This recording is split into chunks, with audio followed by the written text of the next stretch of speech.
Welcome to the Transform My Dance Studio podcast, the only podcast for dance studio owners, where each week we bring you business growth strategies to help you increase your profits, impact the lives of more students, while ensuring you get back some time to have a little life outside of the studio. It's time for you to become the go-to studio in your area. Now, here's your host, founder of the Dance Studio Owners Association, Clint Salter. Hi there, dance studio owners. Welcome to the Transform My Dance Studio podcast. It's Clint here, and I'm so pumped that you're joining us for today's episode. Now, our guest today is Nicole Van Hattem. She's a resilience and success coach, 3 times best-selling author, TEDx speaker, and the creator of Hot and Healthy Business Life podcast and TV show. Nicole, thank you so much for joining us. I'm so pumped for this conversation. Oh, it's my pleasure, Clint. I've been looking forward to this conversation for so long. And another fellow Aussie that I'm talking to. Yay.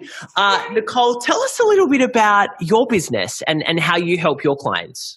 Sure. So a little bit about my background, which sort of informs why I do what I do now. I was a very successful corporate executive, and I was traveling around the world, everywhere from the UK, Middle East, all over Australia, and doing amazing stuff in that corporate space. So real go-getter, high achiever, loved what I did, and sort of it became my entire life and my whole identity.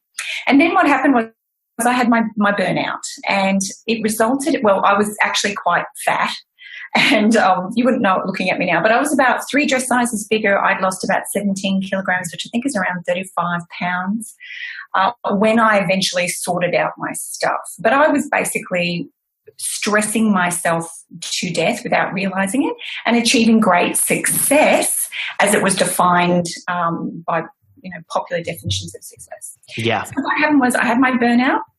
We can talk a little bit more about that as we go along. But now what I do is I coach high achievers, go-getters, to avoid burnout so they don't end up going through what I go through. And I do that in a number of ways. The first one is I have an awesome podcast just like you, where we talk about mindset, definitions of success, food and behaviors that you need to have in order to be sustainably successful. And I also have a private coaching practice where I coach people all over the world so that they can create healthy models for their success. And I do corporate wellness talks and public education talks as well. Awesome. Well, I'm sure our studio owners' ears would have pricked up, when you really talked about burnout, because it's something that a lot of our studio owners, go through, and some of them don't get through it. They feel like they're in constant burnout. So I guess what are the warning signs, firstly, that we need to look out for when it comes to heading, onto that, burnout train? Well, the first one is that your life revolves around your work and your identity revolves around what you do for work. So that might be, as a studio owner, you are the owner of this studio, not that you are Jane or you're Karen or you're Mike or whoever you are. And the other one is that you are at the point where you're sort of at that tipping point with your emotions constantly. Like small things that normally wouldn't bother you, you don't have the capacity for great amounts of tolerance. You're very edgy, your moods are disordered, and perhaps your food patterns are also disordered as well. We can talk about that. You don't have great sleep patterns. You might be accelerated aging. You've probably got digestive problems, aches and pains in your body, which might not be directly linked to a particular incident. So let's say unexplained backaches or unexplained headaches. It would be having great difficulty getting going in the morning in terms of getting into your work and being consistently performing at a good level. So very inconsistent. You might get bursts of excitement and clarity and activity and productivity, and then great slumps where it's just like, dragging myself through my day. How am I going to get through this? Very inconsistent with your energy levels as well. So you might have that afternoon crash where you just can't sort of get through that 2 o'clock, 3 o'clock in the afternoon. You might be living on coffee and stimulants, maybe alcohol to bring you down at the end of the day, et cetera, et cetera. So it would look like you're doing really well in your business, but underlying there's a lot of things that aren't going particularly well. And that's what's going to accumulate over time to create the inability to continue doing what you love to do. So powerful, because I've had these conversations with a lot, probably thousands of studio owners now. And there's a lot of them that are feeling like this. So let's say, one of our listeners, they're hearing what you're saying. They're nodding their head. They're saying, yes, I've ticked off a couple of those boxes. That's where I'm at the moment. What do we need to do to start getting ourselves back, or for the first time, getting back on track and heading in the right direction? I would say the very first thing is something very basic. Why are you in business? What's it for? Was it for a lifestyle?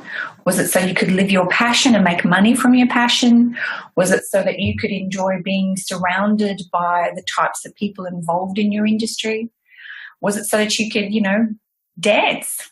What is it that drove you or attracted you to create the kind of business that you're in? Yeah. And what kind of lifestyle was it supposed to afford you? So why? Why are you doing what you're doing? And are you in alignment with that definition? Have you actually sat back and thought, well, why? There's a really great YouTube video that many people have shared. I think it's had 20 million views. It's Simon Sinek's The Power of Why. And happy to give you a link to share with your listeners as well. But it's really worth watching, because if you don't know why you are doing what you are doing, then it is difficult to stay focused on your vision. It is challenging to stay in balance and to have time to switch off. You can go down a path of success defined by someone else, not your own. You could get lost in your identity of being a business owner as opposed to being a human being first, because you got sucked into the whole human doing and didn't take some time out. So the first one is take time out to really sit down and be very clear on your why. The second one is to do a lifestyle and work style audit. Are you in alignment? So you've defined your why. Now, are you in alignment with that? What do you do every day? How do you spend your time? Do a bit of a time audit. Are you working? And when you're not working for whatever period of time, is it all about everybody else? Where is the time for you to be in connection and in alignment with self?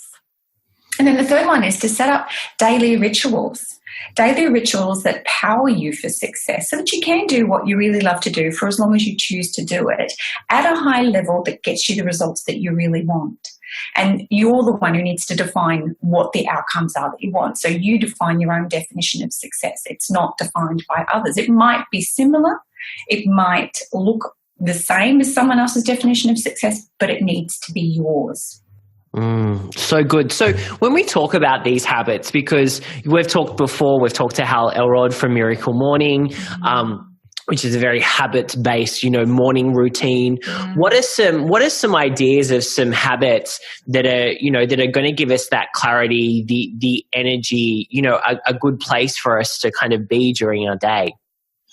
I would have to agree with Hal. I love his Miracle Morning concept. And I spent last year sort of having a bit of a self-audit as well, saying, well, what do I do every day? Does it actually set me up for success for the day and for the week, the month, the year, and my long-term vision? So for me, I wake up every morning at about an hour after sunrise. That kind of works really well for me. It took me a while to work out that was my sweet spot in the morning. Yep. And then I have my gratitude journal. So I fill my mind with gratitude, and I allow those healthy, healing chemical reactions that to flow through my body. So I start my day in a very energetically powerful and grounded space. Then I have a coffee, because my husband brings me coffee in bed. Oh, that's nice. Yeah, I'm not giving up that coffee. That is like the best tasting coffee in the whole day.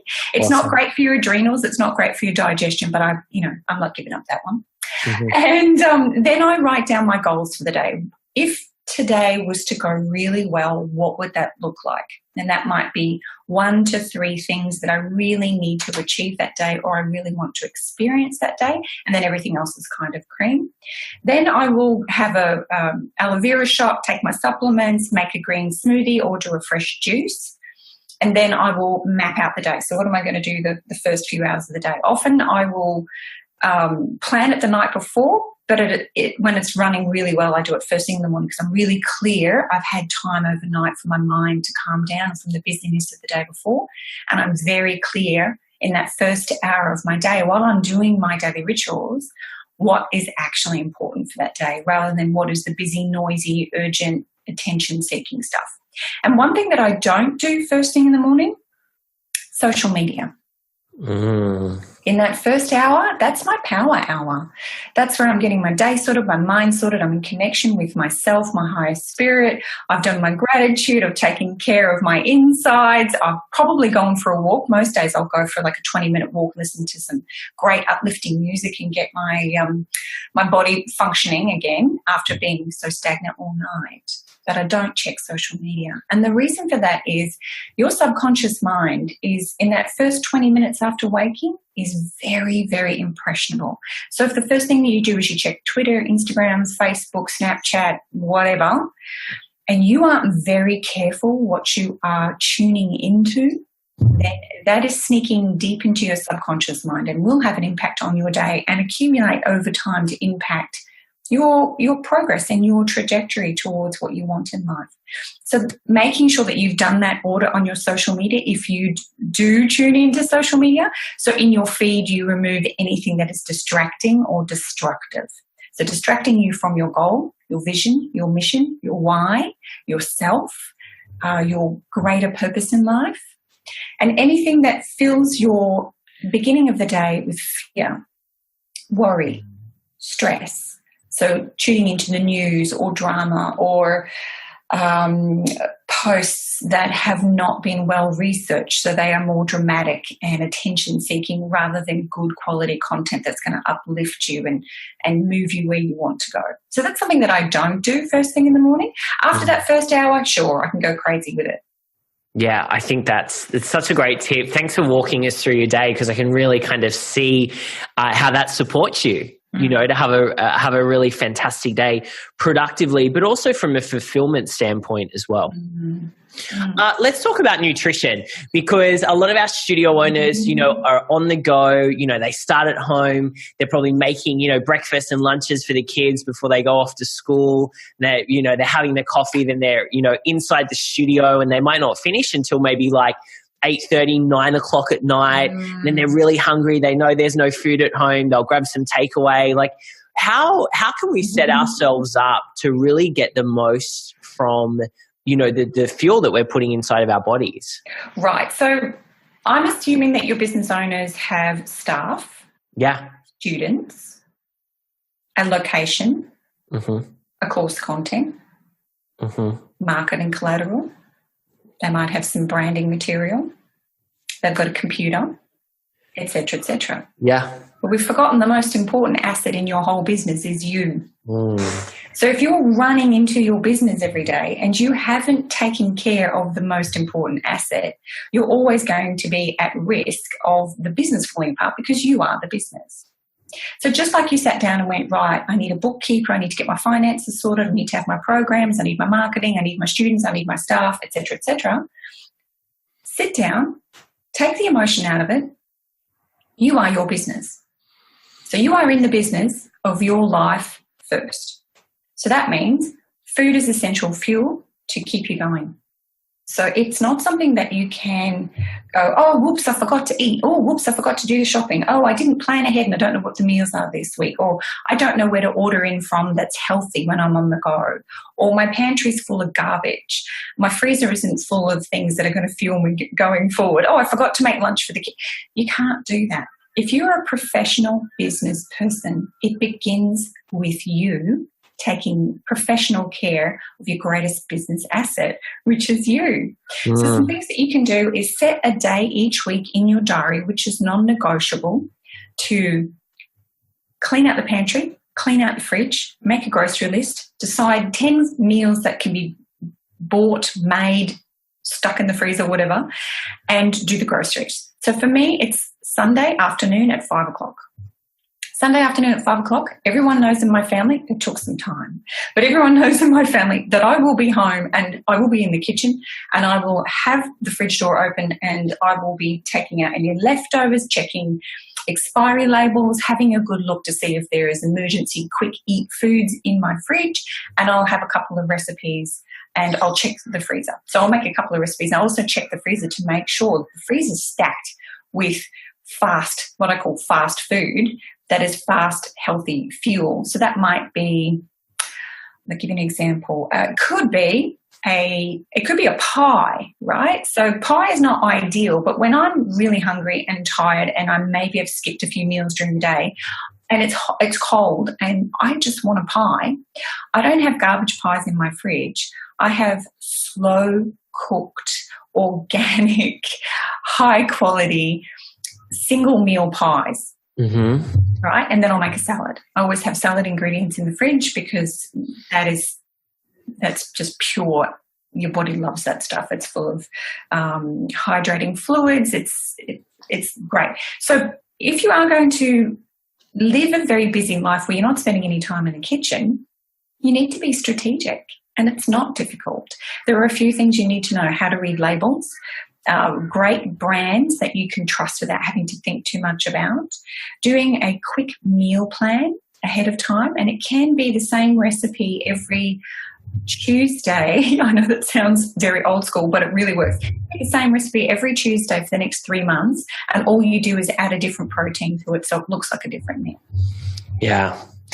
And this is something that, I think about the services though that are available now to us. There are so many new companies opening up that deliver fresh food to you a couple of times a week. It's like, for me, like and I know with a lot of our studio owners, they don't like cooking. Mm-hmm. And everyone keeps saying to me, "You've got to cook," and I'm like, "But I don't like cooking." But there are alternatives, right? I think it's never been a better time to be alive and be healthy, right? Right. You still need, because remember that the companies that are providing you with the takeaway, the home delivery, the store prepared on the shelf meals ready to go, they're in the business of making money. They're not in the business of making you healthy. So you still have to have, when you go in there, a certain amount of knowledge. You need certain skills, and you need to prepare in advance. When you're hungry and you're tired and maybe you're emotional, you had a great day, or you had a bad day, or something hasn't gone to plan, or whatever's going on, you're not going to make the best choice in the moment necessarily, because we make choices based on emotions. So you do need a little bit of knowledge, a little bit of skills, and you do need to plan in advance. So it can be as simple as, right, let's say there's plenty of videos on YouTube, and there's some on my website as well about how to dine out well, how to shop well, a couple of simple basic things you can make at home. I don't like cooking, even though I'm a raw foods teacher.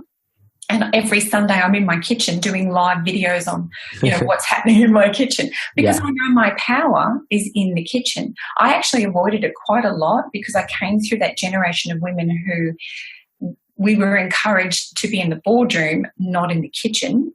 And it was almost seen as a negative feminine thing to be in the kitchen. But later, when I realized in my late 30s, oh my gosh, my power is in the kitchen, my power to heal myself, to lose weight, to feel amazing, to age younger, to take care of my family, to create is in the kitchen. I started to spend a little bit more time in there. I still don't spend a lot of time in the kitchen. I'm a big fan of a blender. So if you don't have a blender, I really encourage you to have one at work, at home, if you have a home office, where you can just stick a few powders in there and some almond milk and some nuts and blend it up, and you've got a meal on the go that you can drink in the car or between classes or, between meetings. It's so easy nowadays, but you do need to plan ahead. There are some basics that you do need in the house. There's some basic kitchen equipment which will make your life a lot easier. You do need to know how to read labels if you're buying pre-prepared food. And you do need to do a little bit of research around the types of suppliers that you can order from, that you can trust, aren't going to hide cheap ingredients underneath great advertising. Yeah, for sure. This is so good, so valuable. I could talk to you for a lot longer. We might have to get you back, Nicole. But to wrap up, I want you to share, I'd love to hear from you, like for our studio owners, if they identified with, feeling burnt out, or they're like, what, I'm not looking after myself, what should be like the 3 things that they really focus on, let's say over the next, 2 weeks? Okay. So the first thing I would say is get your food sorted. Just Seriously, I know it sounds like it's a simple trick, but it really is very powerful. You are made of food. The food you put in your body is also information for your body to respond to. So if you want the energy, the vitality, the mental clarity, the longevity, the youthfulness to keep going in your business, you have to do something about the food. So the first thing you can do is just tune into my podcast or download. Well, there's a really good podcast they can listen to, which is about additives and preservatives, which ones to avoid. Even if you start there, that's a really good one. The second one is notice how much time you spend sitting in your business. So statistically, it's the American Cancer Council. They've done the research behind it. And a man, I know that most of your listeners are females, but this is important because there's males in their lives. But a man who is sedentary, who sits for more than 6 hours a day, is 40% more likely to die of a lifestyle-related disease than a man that does not sit for 6 hours a day. Now, for women, the statistic is mind-blowing. For a woman that sits for more than 6 hours a day and is sedentary, she is 90% more likely to die of a lifestyle-related disease than a woman who's more active constantly throughout the day. Wow. Right? So pay attention to how many hours a day you are sitting.